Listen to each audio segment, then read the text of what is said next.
What's the scariest real story you have? Story 1. When I was in college during finals week, my two best friends and I would meet up after a long night in the library to relax and go our separate ways for the night. They lived on campus while I lived off campus. I would pick them up in my car when I finished studying, and we'd park down in a large commuter parking lot overlooking a river and woods. It was about midnight, and we were doing the usual, hanging out and listening to music, when we noticed a local police officer driving around with a spotlight in this nearly empty parking lot. Paranoia set in, so we put everything away and waited in silence for him to leave. Eventually he left, and we continued on. All of a sudden, this woman came out of nowhere looking completely disheveled and stopped in front of my car, staring into the windshield at us. Shivers went down my spine. I couldn't understand why she would be doing that. She eventually walked away into the woods. At that point, I was ready to leave, but the one friend out of the three of us who didn't see her directly was convinced we were just imagining things, so we continued to sit there. I was shaking and felt entirely uneasy and unsafe, so I kept looking over my left shoulder behind my car. My friends were joking about how weird it was, but I couldn't shake the feeling that something was wrong. A few minutes later, I had begun to relax a bit, but happened to glance behind my car and saw that same woman sprinting toward the driver's door with something in her hand. My instincts kicked in, and I started the car without saying a word and sped out of the parking lot, not stopping until I was completely off campus. She had crept around all the parked cars in the lot, going around the perimeter to approach my car from behind. Later, we found out the police were looking for her. She had previously harmed her partner and another woman. The police believed she was going to try to steal my car with force. It was hands down the scariest thing that has ever happened to me. My friends would agree. Story 2. I'm 17, at home watching my 11-year-old sister. She's downstairs watching TV or whatever, and I'm upstairs playing video games, getting ready for bed. My sister was and still is pretty awesome, and I could always trust her to go to bed at a decent time. To my surprise, my mom peeked her head into my darkened room, and I cheerfully waved goodnight. I couldn't see her face, just her head poking into the room, looking at me before pulling back. About half an hour later, I went downstairs for some water and was surprised again, this time by my sister, who was still watching the end of her show. I didn't care that she was still up, but my mother would have definitely sent her to bed, as she was much stricter. She asked me if I knew when Mom and Dad would be home, and I immediately took her hand, brought her outside to my car, and we sat there while I called my parents. They came home right away. No doors or windows were unlocked, except for the side door I used to take my sister outside. I still wonder who or what poked its head into my room. Story 3. When I was about 10 or 11, my brother, a friend, and I were playing outside in the backyard. We ended up going near a big pine tree, and my friend found a butcher knife on the ground underneath it, along with a bottle of ketchup and a dead gopher next to it. We told my mom, who called the police. They suspected it might have been connected to a known local offender whose father lived in our neighborhood and who had been seen around the area recently. A couple of nights later, I was fast asleep in my bed. Around 2 a.m., my mom suddenly burst into my room and started yelling out the window, "Get out of here!" It turned out that same individual had been hiding in the tree, and my mom saw him walking through our yard. He ran off after she yelled, and soon after a police car was driving around our road using a spotlight to search for him. We never found out what happened after that, but over 12 years later, I still remember how scared I was. Story 4. My sister and I were very young, and our great uncle, a priest, loved to tell us ghost stories before bedtime. This wasn't your average campfire story either. This was the kind read from a book and took a while. Well, my family stayed with my great uncle every Thanksgiving, and my sister and I had to share a room with 2 twin beds. We moved to the same bed, and my great uncle sat on the other, reading us a new ghost story. Well, this particular time, he read a tale about a man who lost his hand and was given the amputated hand of a murderer to replace it. My great uncle was a storyteller, probably the best I've ever known, and many times during the story, he would do voices and mimic parts with his hands in an attempt to scare us more. In the end, he would close the book and tell us to go to bed. This time, he asked that we pray next to the bed we were both in, and as my sister and I knelt to pray, my mother reached out from under the bed and grabbed both of us. I had no idea she had been there the entire time. To this day, it is one of the most terrifying moments of my life, and they both retell this story at Thanksgiving every year. Story 5. This happened to a friend of mine, and she was so nonchalant about it after it happened. It was a summer night, had to be around 8 or 9 at night. It wasn't too late, and the sun was still setting. She was driving home and stopped at a traffic light that intersected with the highway. We live in a smallish town, so there were hardly any other cars out, and she was literally the only one at the light. Her car was in the lane closer to the left turn lane, one of those 5-lane streets. She was minding her own business, zoning out or whatever, and all of a sudden she hears the passenger door trying to be opened. She looks over and there's a clearly unstable man who had opened the door. So she grabs a drink from her cup holder and throws it at him. It was enough of a surprise to make him back up, and she quickly reached over to shut the door and lock it. He clumsily reached for the door again, and as she looked at his face, she knew he was completely out of it. By this time, the light had already turned green, and while he persisted, she quickly sped away from the intersection. Story 6. I was walking down the street with a friend during college. A woman was driving down the road, and a young girl passed us. She was about 7 or 8, walking a dog, and passed by some bushes that extended out into the street. This was near an old park that hadn't been maintained well. The woman driving didn't see the girl and hit her and the dog. They went in 2 different directions. The way they landed, it was obvious they were gone. One of them made a sickening crunch on impact, but I don't know if it was the girl or the dog. Then the woman got out of the car and started screaming and crying. She kept yelling that she couldn't go to jail and that she didn't see them.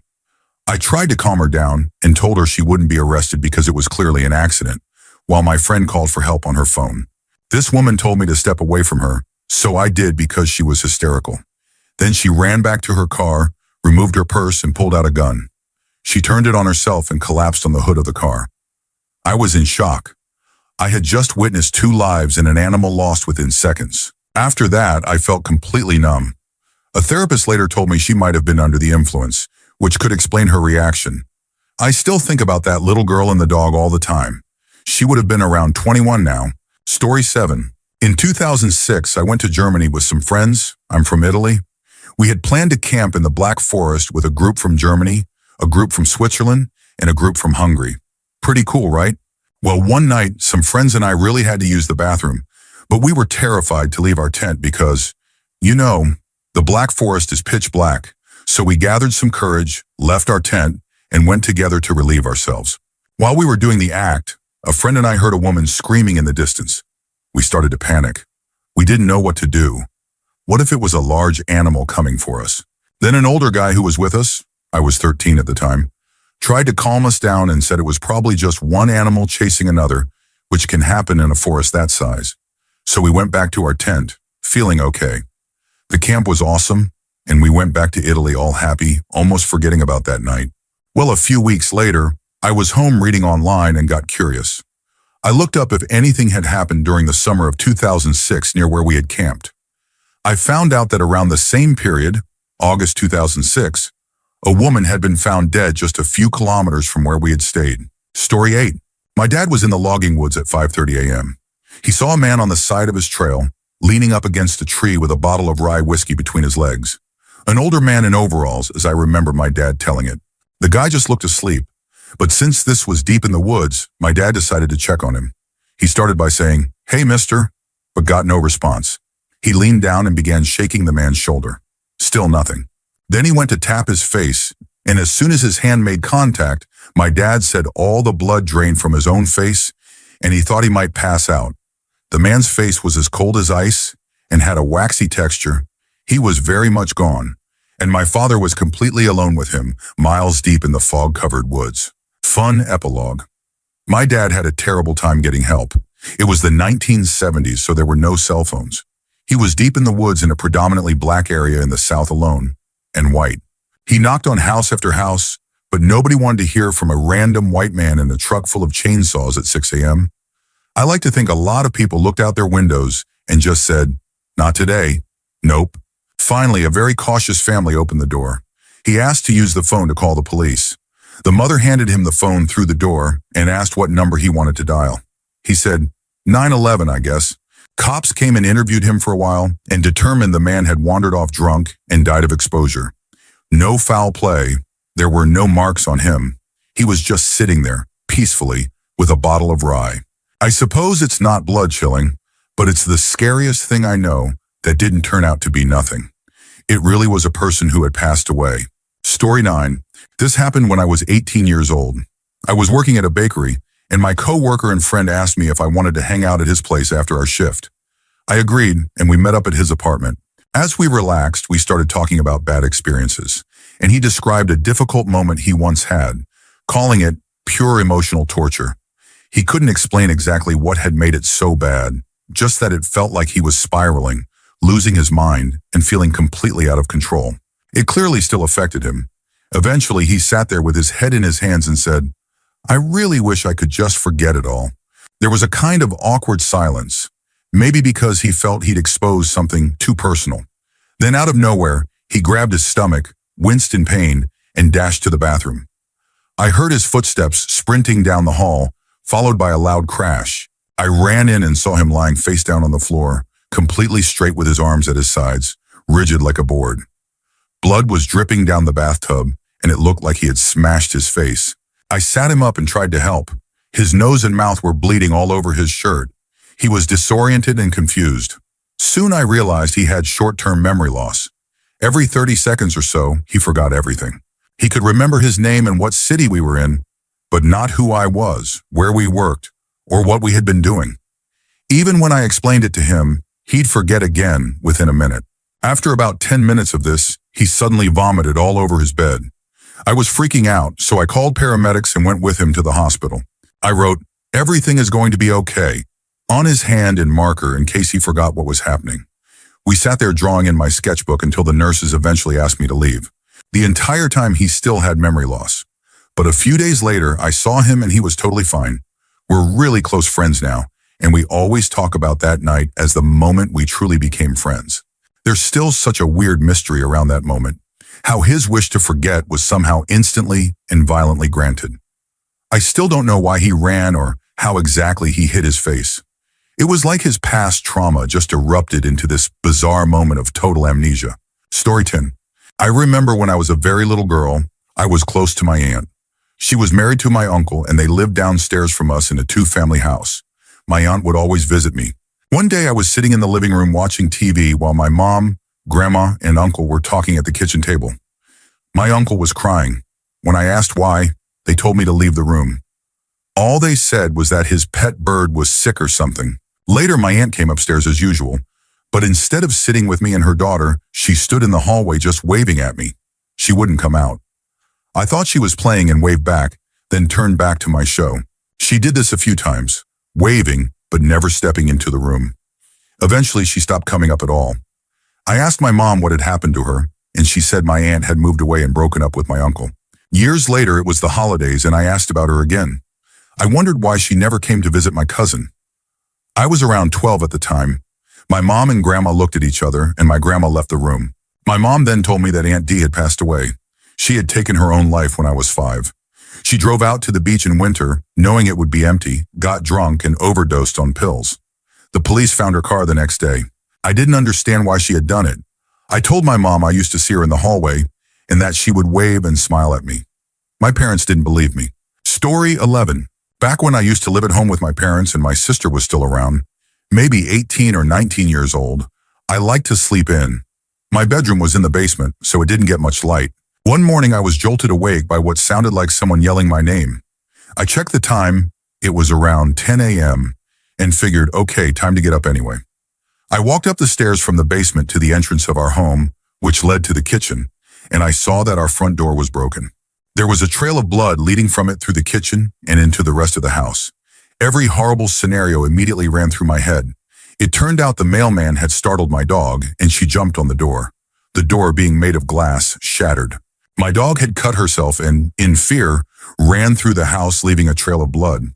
My mom picked her up, and in a panic, we rushed to the vet, hoping the dog wouldn't lose too much blood on the way.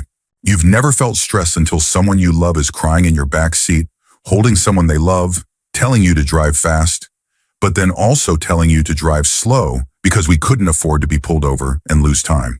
Then we hit construction and came to a halt. Now the stress shifted to a parent shouting, "We need to find a way around this," which of course there wasn't. In the end, we made it. My dog was okay.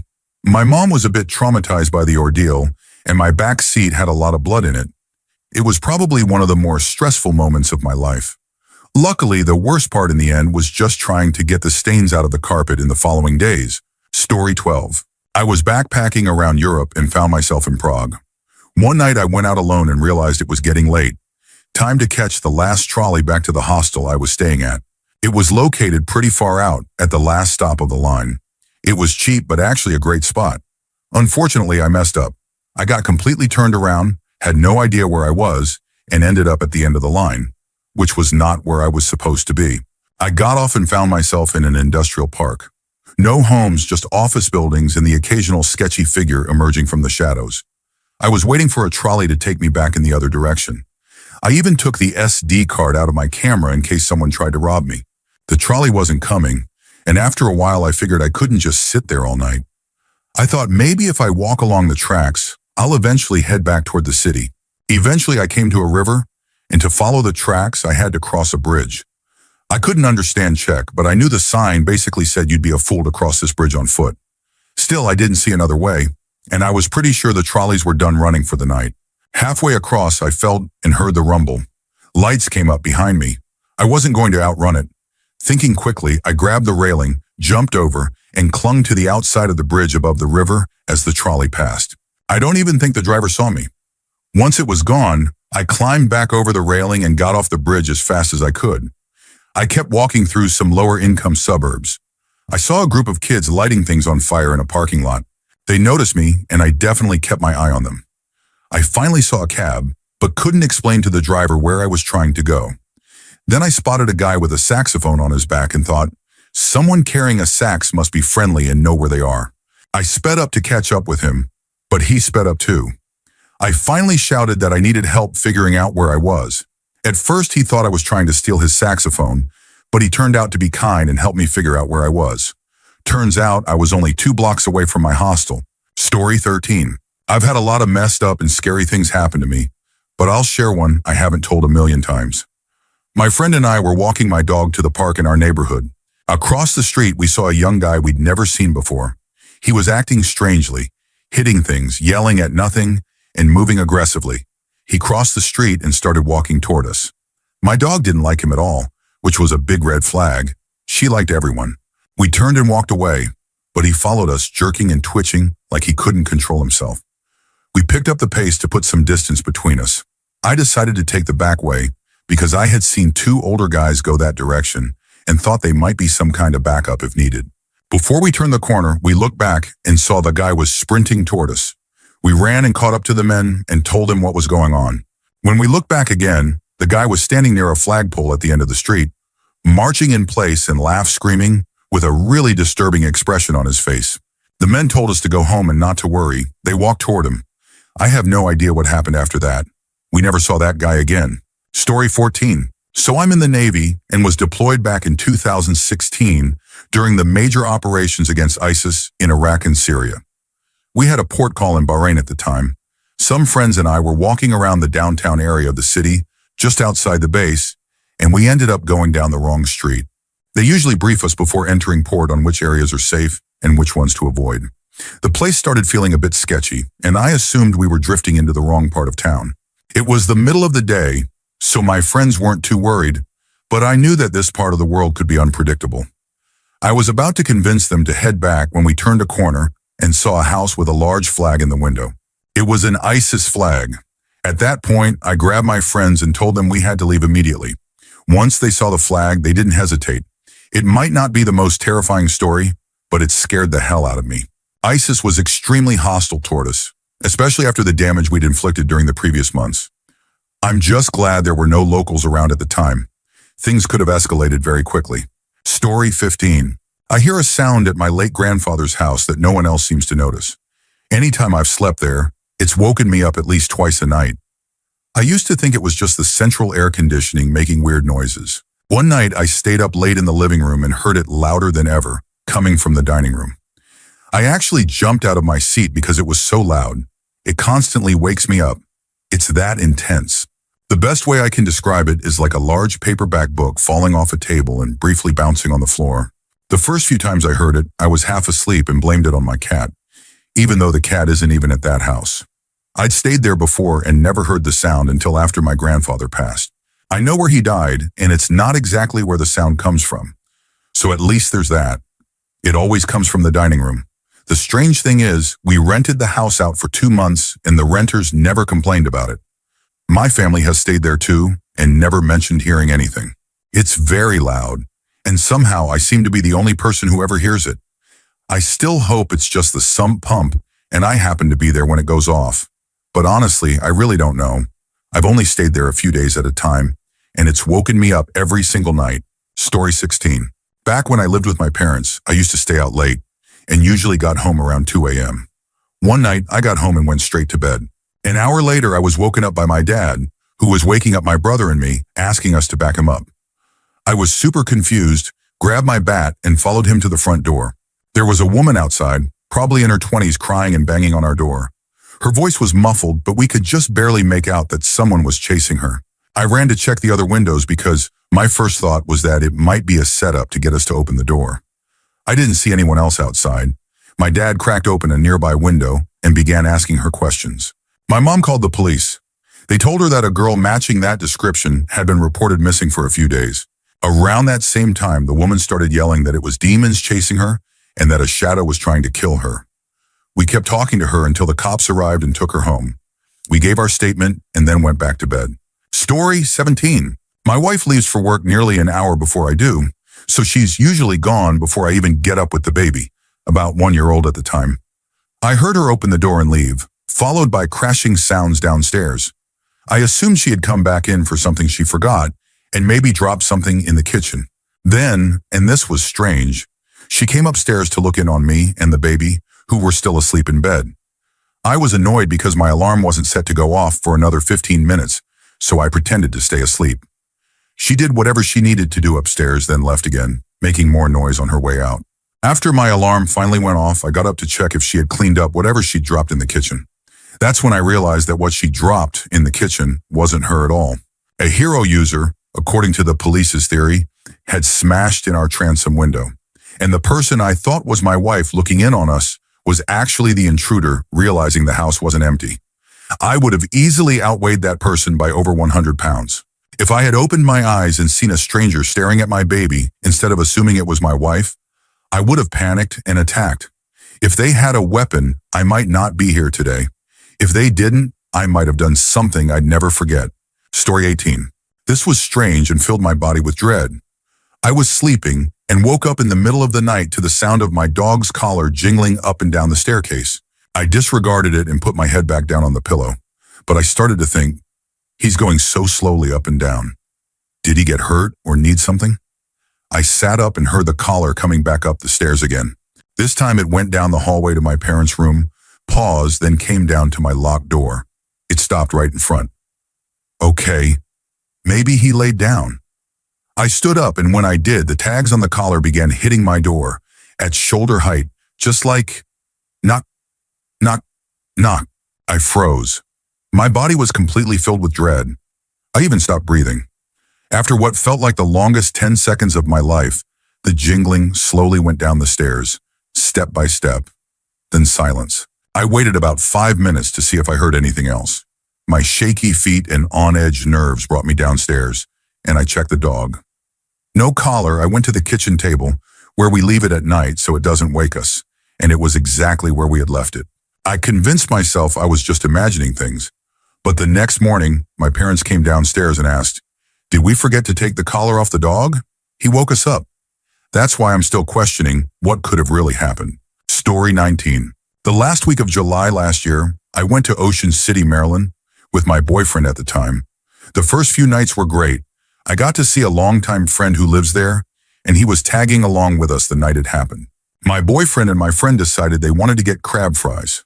I wasn't interested because I don't like Old Bay on fries. I'm sorry, don't hate me. So I sat on a bench and waited for them. I saw a family walk by, and their daughter was behind them. She looked upset and was texting rapidly, like she was in a heated argument. She had short, bleached white hair and really cool tattoos. That's what made her stand out to me. The tattoos. They were awesome. Anyway, my boyfriend and friend came back, and we ended up walking behind that family for a bit. We got distracted by some boardwalk performers and eventually lost sight of them. I didn't think much of it. Around 2 a.m., we were among the few people left on the boardwalk, other than some small groups of drunk teenagers smoking and shouting. That's when I saw her again. She was running toward the beach, crying. I wanted to go after her and see if she was okay, but my boyfriend advised me to just stay out of it. We went back to our hotel and fell asleep. Around 6 a.m., I woke up, rolled a joint, and quietly left the room. The hotel had a nice sitting area out front overlooking the ocean. I sat there for a few minutes when I saw her again. She was walking down the boardwalk, confused and scared, still crying. I had a weird gut feeling to follow her. I tucked the joint into my clutch and followed her from a distance. She looked nervous, constantly glancing left and right as if she was lost. I followed her to the 2nd Street beach ramp. Suddenly, she broke into a full sprint, crying hysterically.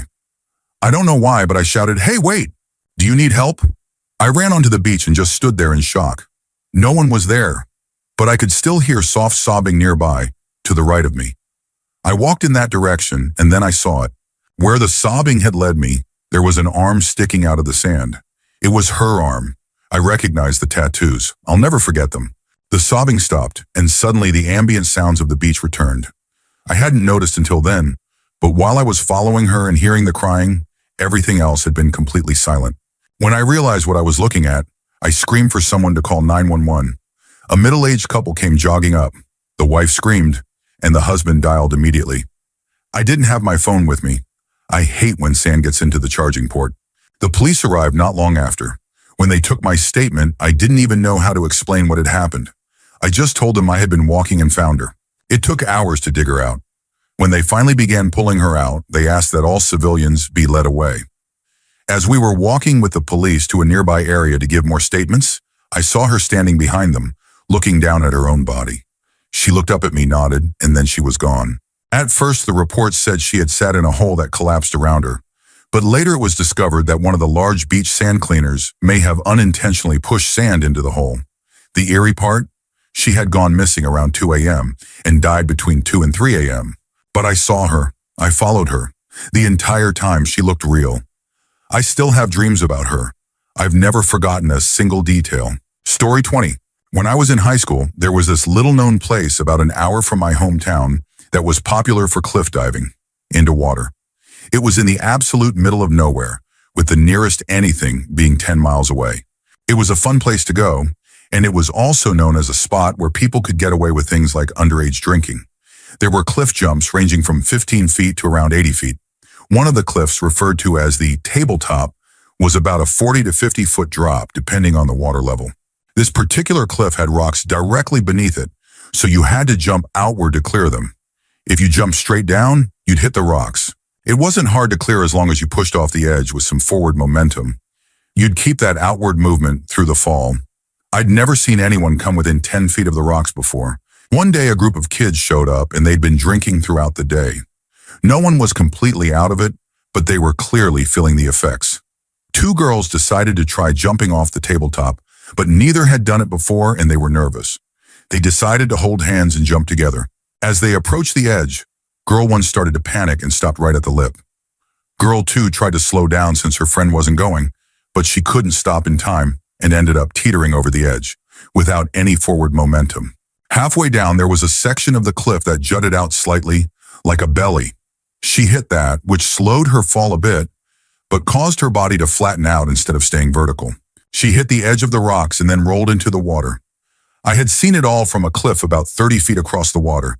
Her body floated to the surface and blood began spreading around her. Multiple people jumped in to help, including me. Others got to her first and pulled her to the shore. She had a large gash on the side of her head, cuts on her elbows, and was unresponsive for about 90 seconds. It felt like forever.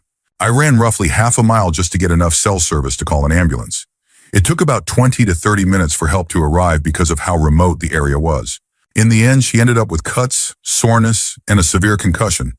She's perfectly fine now, but that was about 8 years ago. It was terrifying. As a high schooler, I truly thought I had just watched someone fall to their death.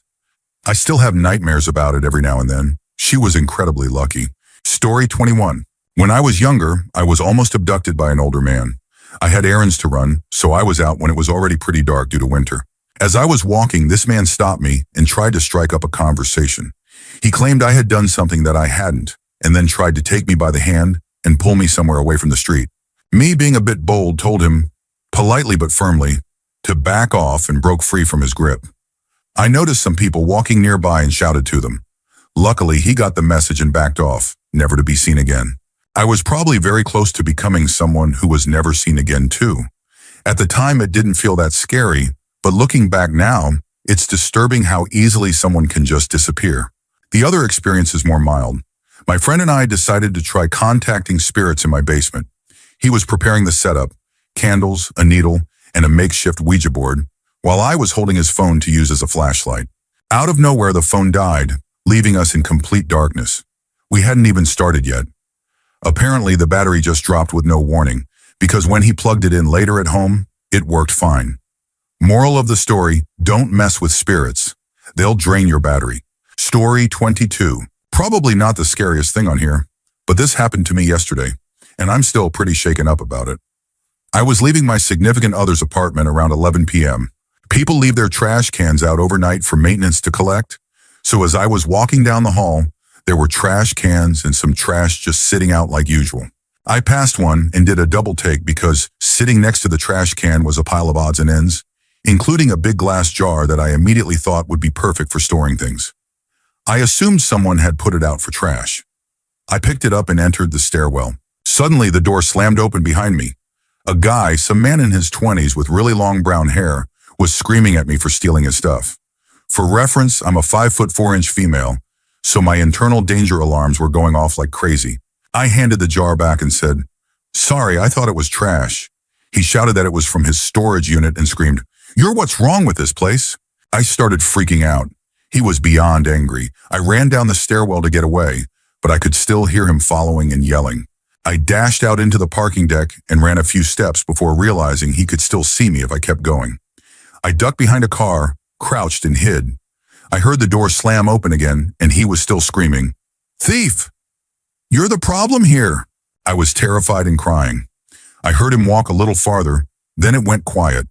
Eventually, I heard the door close. I waited about 15 minutes, still crouched behind that car, before pulling out my phone and calling my SO to come walk me the rest of the way. Story 23. This happened to my mom. We used to live in a rough part of town. One night, around 11 p.m., my mom was sitting on the front porch talking to her friend on the phone. She said she thought she saw something near the car, and for about 10 to 15 minutes while on the call, she kept her eyes on that spot. Then she looked away for just a second, and that's when a tall man stepped out from behind the car and stared directly at her. My mom is a smaller woman, only 5 feet 2 inches, and she said this man must have been at least 6 feet 5 inches. She jumped up and ran to the door. Just as she barely got it closed, she saw that he was already really close. If she had been even 1 second slower, he could have caught her, or worse, gotten inside the house with us kids. She quickly locked the front door, but then remembered the back door was open to help cool the house. She bolted to the back door, and again, she was just in time. He was there too, trying to come in through the back. Story 24. When Pokemon Go first exploded in popularity, my wife, her brother, and I decided to drive to downtown Huntsville, Alabama. We were walking around enjoying the night when a man approached us and asked if we could spare a few bucks. He said he had just gotten out of jail. I told him I didn't carry cash, and he went on his way. That had me on edge for the rest of the night. He didn't seem dangerous, but just realizing how vulnerable we were made me more alert. About an hour later, I noticed a different, younger guy walking around without a phone. That struck me as odd, especially since most people were playing the game. Still, I figured maybe he just lived nearby. Eventually, we let our guard down again and decided to venture away from the park. That same guy started following us. We turned around halfway down a street. He stopped and waited, then got behind us again when we turned back. This went on for a few minutes. Then out of the corner of my eye, I saw him reaching into his waistband. I knew what was about to happen. Without turning directly toward him, I raised the back of my shirt to reveal my Beretta. That was the last thing I wanted to do, but he had made his intentions clear, and he was making a move. I've never seen anyone disappear so fast. After that, we got out of Huntsville and never went back out at 1 a.m. to play Pokemon Go again. And before anyone says anything, I had a permit, I did everything I could to avoid the situation, and I had a wife to protect. I don't know if he had a weapon or not, but I wasn't going to wait around to find out. Story 25. I live in a pretty rough area, and unfortunately, I have a mother who didn't think it was important to invest in home security devices or take care of our old house. That's kind of important for this story. I got home one day and noticed that my window was open. I had it locked, but it was such an old window that I think it was just propped shut with minimal effort. It was summer, so at first I thought maybe my mom had opened it, but that wasn't the case. I looked around my room and thankfully noticed that my laptop was safe and sound on the bed. Cool. My PS3 was still there, the TV too, but then I saw that my drawers had been rummaged through. And what was missing? All my undergarments. Bra, underwear, lingerie. I freaked out. It was terrifying that nothing else of actual value had been taken. Just that. I spent the night at a friend's house because I was genuinely scared. Fast forward about a year. I met a guy on a dating app and he came to my house to pick me up. My car was parked outside. I spent pretty much the whole day with him, and when I got home, the same thing had happened again. I was devastated and called the police. I mentioned the car being out front because I think it's terrifying that someone broke in knowing I wasn't home, or possibly hoping I was.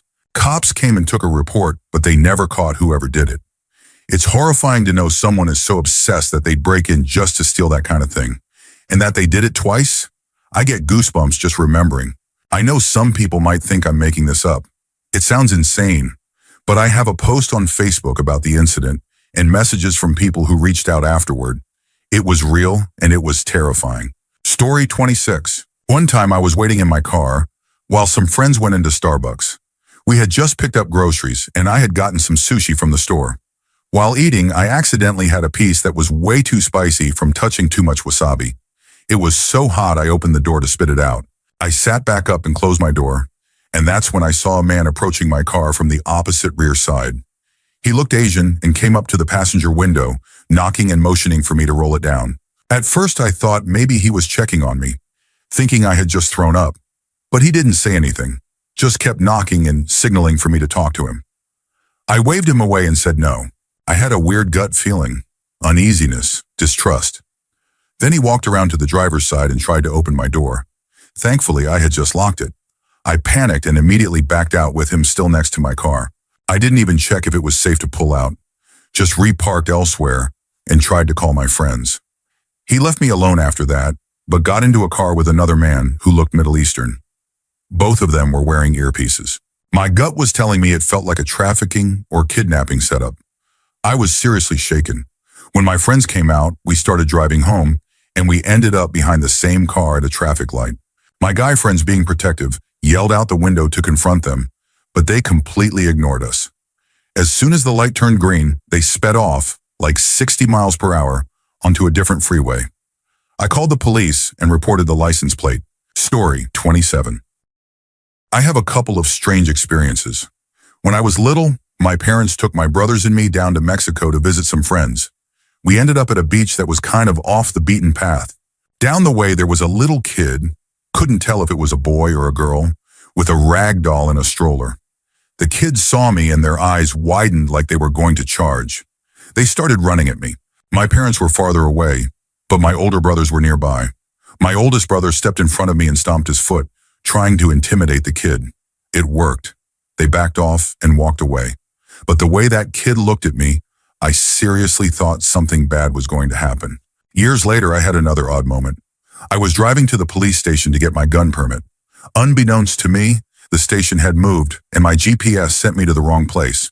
I pulled over to get my bearings, and while I was sitting there, a man stood right next to my door like he was finishing a cigarette. I ignored him and kept searching my phone. Suddenly, he opened my door and started climbing into the car, even dropping his bag into the passenger footwell. I panicked and started yelling at him to get out of my car. He quickly realized something was wrong and scrambled back out. I shut the door, locked it, and drove off. At the time, I was freaked out, but a year later it hit me. The guy probably thought I was his Uber, and I completely scared the life out of him. Story 28. When I was around 12, my dad owned a lumber business, and my neighborhood friend's dad was a contractor.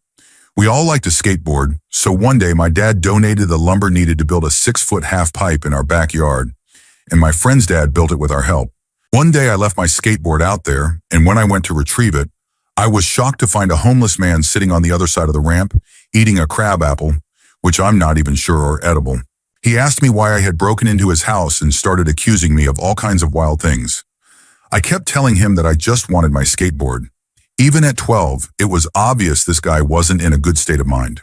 I rushed for my skateboard and he lunged at me, grabbing the back of my jacket. I slipped out of the jacket and leapt from my board. I grabbed it and blindly swung it behind me, the metal trucks connecting directly with his face. He hit me a few times before collapsing, blood everywhere. I just wiped myself off and went home. I never told my parents, my friends, or the police. I'm not sure why. I was a kid and who knows what my logic was back then. I never saw a body or any sign of him after that, so I don't know what happened. Hopefully he just left and found another spot to stay. Story 29. This was probably the scariest experience of my life, and it left me paralyzed with fear for months. It happened about 11 years ago when I was around 12. We were living in an apartment building in a small city called Sakaka in Saudi Arabia. Every afternoon around 2, my dad would pick me and my mom up from school. She was a teacher. After we got home, I would go get bread, cubs, from a nearby store. In the summer, at that time of day, the temperature would reach around 50 degrees Celsius, and the streets were completely deserted except for maybe a car or two. I went to the store and was heading back home when I saw a small red Jeep parked just outside our apartment entrance. I didn't think much of it and went inside to take the stairs. Our flat was on the first floor. Inside the lobby was a large man, probably in his late 20s, wearing a vest and lounge pants. He was standing near the electricity board. He was heavy, had short hair and a mustache, and smelled strongly of tobacco. I started climbing the stairs and he looked at me and said, "Salam." I responded politely. Then he moved toward me and asked if I was Hindi. I said yes. Then he said something I didn't quite understand, but it sounded like he was offering me money. I told him I already had money. Then he said more clearly, "I want to give you money," and placed his hand on mine on the stair railing. That moment triggered something in me. I pulled my hand back and quickly started jogging up the stairs. About 10 steps up, I turned and saw him running after me, 2 stairs at a time. I tripped, fell, and screamed, "Mom!" as loud as I could while scrambling up the rest of the steps. When I looked back, expecting to be grabbed, I saw him fleeing back down the stairs, panicked by my scream. I ran to our flat and just then my dad burst out with an iron rod in hand, yelling. I ran to him and shouted, "A man tried to grab me." I wasn't crying, but I was shaking like crazy. My legs gave out and I fell to the ground. My dad picked me up and took me back upstairs. I didn't eat dinner that night. I just went to bed, terrified. I woke up sweating and scared. I went to the kitchen, took a small knife from the drawer, and kept it in my pocket. I didn't go out alone for 2 months. I never told my parents what the man really wanted, but I think they knew it wasn't just a random encounter. They stopped asking me to get groceries and didn't pressure me when my school grades dropped. For months, I kept an eye out for a small red Jeep. I always had the knife on me, ready to defend myself. That's how scared I was. I was willing to fight for my life, even in a country where serious consequences follow such actions. We eventually moved back to our home country. Life might not be easy here, but at least I feel safer. Story 30. About a year and a half ago, I was walking home from the library around 2:30 a.m. after a late-night study session. I was completely exhausted from a marathon of studying and wanted nothing more than to get home and fall asleep. Normally, I'd be terrified of walking alone that late at night. As a woman, I'm always cautious. But I decided to take a shortcut through a sketchy area. As I was walking through, a homeless man suddenly began chasing me. He cornered me near an old building and pulled out a knife. He was screaming things like, "You stupid, I'm going to kill you. I'm going to murder you," getting closer and closer. I was paralyzed with fear. It's hard to describe what it felt like. I was frozen. The only things I can clearly remember are his greasy blonde hair and the panicked thoughts racing through my mind. Maybe if I give him my wallet, he'll leave. But wait, how will I write my exam tomorrow without my ID? Maybe I can ask him to keep my student card.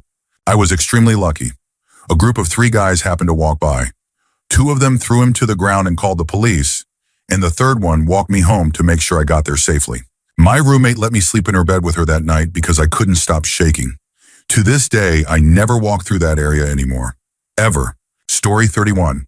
Let's set the scene. It's summer, early 2000s. I was around 10 or 12 years old.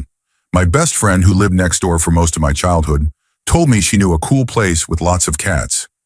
Being an animal lover, I was excited. It was just a short walk down the main road we both lived on.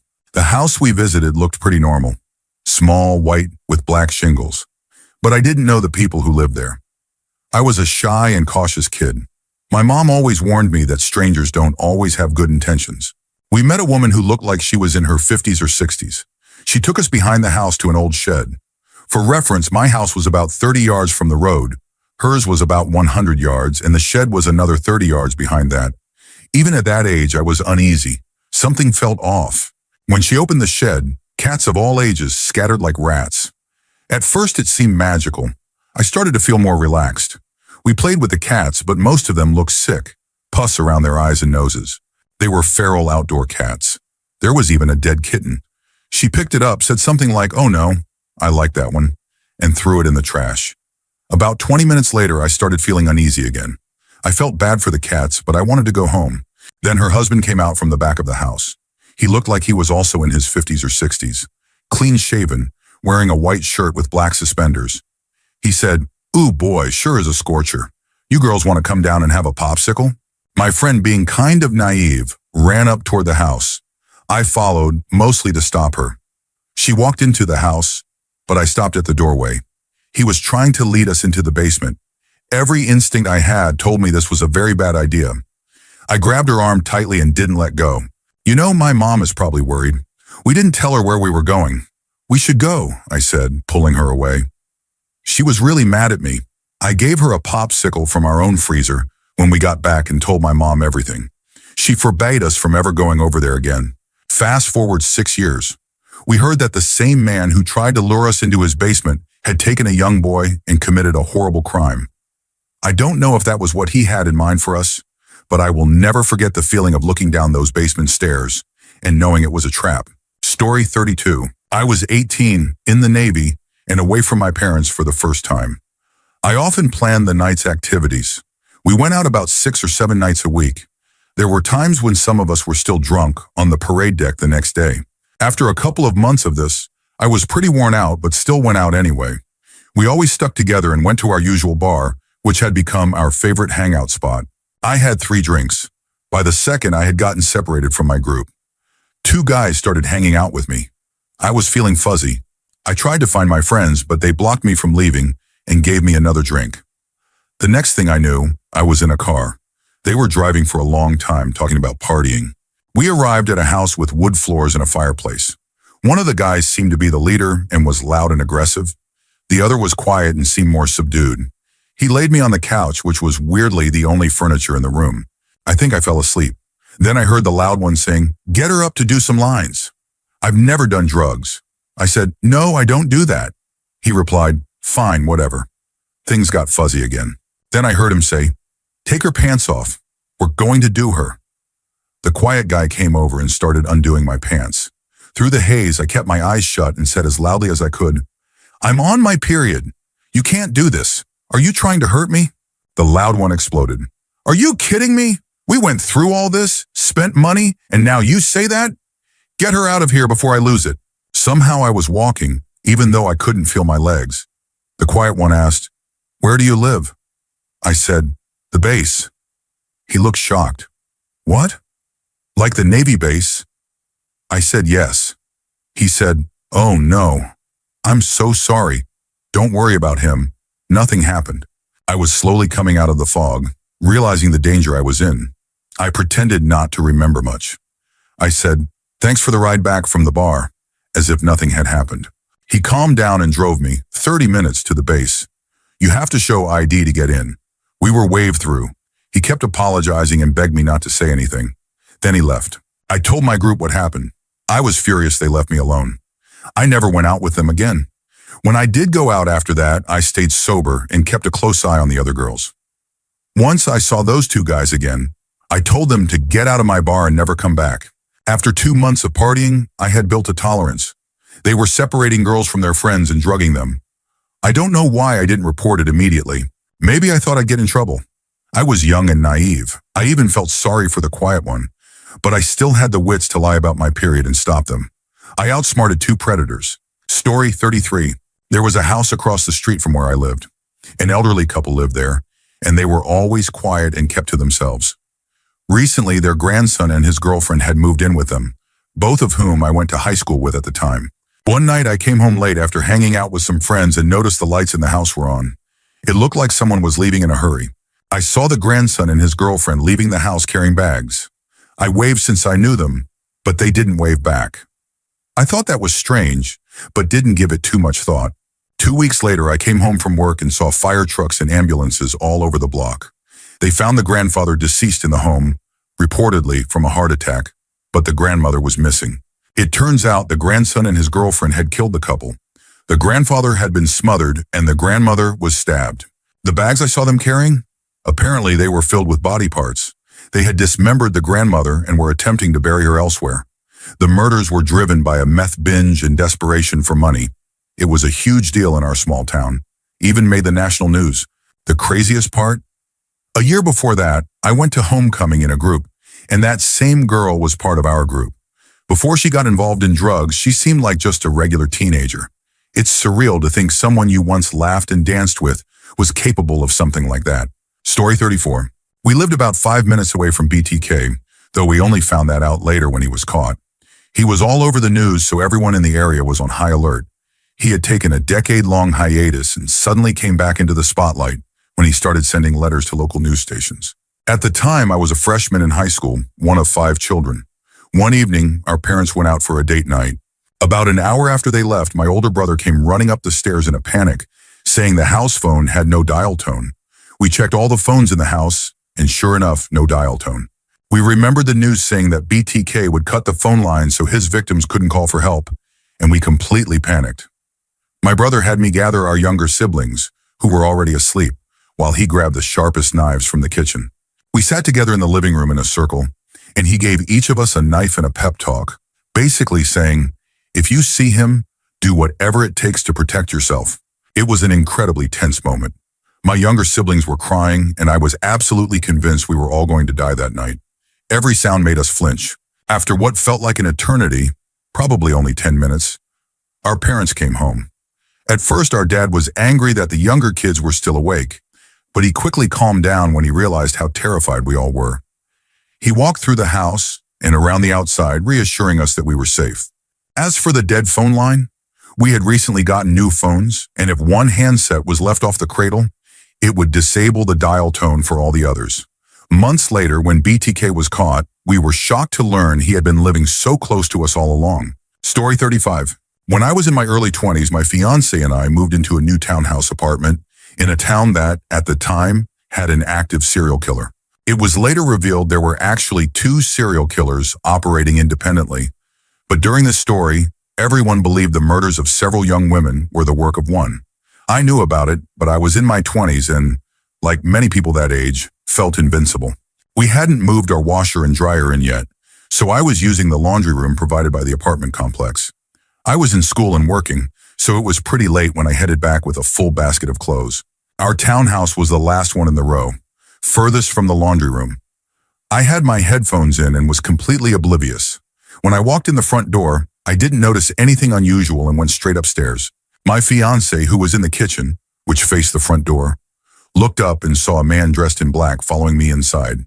He screamed and ran at the man, who bolted out the door and vanished into the night. I'll never know who that man was. Maybe it was one of the serial killers, or maybe it wasn't. But I believe with everything in me that if my fiancé hadn't been there that night, something truly terrible would have happened. Story 36. In the 90s, my country went through a devastating conflict. There were horrifying tactics used during that time, many of which I didn't believe until I heard them firsthand from my uncle, a war veteran. I don't want to name the country or go into political details, as this story isn't about who was right or wrong. It's about what war does to people. According to my uncle, there were horrifying incidents where civilians, especially women and children, were forced into being carriers of explosives. They weren't just strapped with them. These people had their tongues removed so they couldn't speak. A surgical cut would be made in their lower torso, and an improvised explosive device would be hidden inside. These victims were then sent past military checkpoints. Once they entered their intended target location, whether a base or a checkpoint, the bomb would be detonated remotely. The reason many of them complied was because their children or parents were being held hostage. It's one of the most horrific things I've ever heard. My uncle told me about one woman in particular, someone he knew from a local village. She had been rigged with a bomb. She stumbled across the road weeping. When the soldiers asked her to stop, she wouldn't. They couldn't risk letting her get any closer. One of the snipers took her down. My uncle said he collapsed afterward, pulling at his own hair in anguish. It was an unsolvable situation. Either let her in and risk everyone's lives, or stop her and know her family would likely suffer. 2 years later, my uncle took his own life. He had told us many stories, but that one stayed with me the most. I believe him. He was honest, and he carried the weight of everything he had witnessed until the end. Story 37. When I was a kid, our kitchen window gave a clear view of the entire kitchen, with the sink facing away from it. The window was on the side of our house, about 15 feet from the neighbors. My mom always left this window unlocked, and the blinds were always open. It bothered me for some reason. I just felt like a neighbor or some random person could easily look in or climb in. Our house had been burglarized a year earlier by some neighborhood kids. They had come in through the garage, but this window still felt like an easy access point. So I'd always close and lock it and shut the blinds. I'd complain to my mom about it, but she always brushed me off like it was no big deal.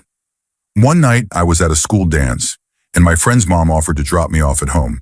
As we pulled up, we stopped in a position where I could clearly see the area outside the kitchen window. Crouched low in dark clothes was a person peering in.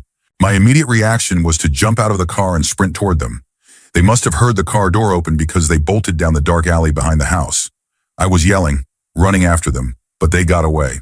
I went inside, and there was my mom at the sink, washing dishes, completely unaware that someone had just been a few feet away, watching her through the open window. I calmly walked over, closed the blinds, locked the window, and told her never to open it again at night.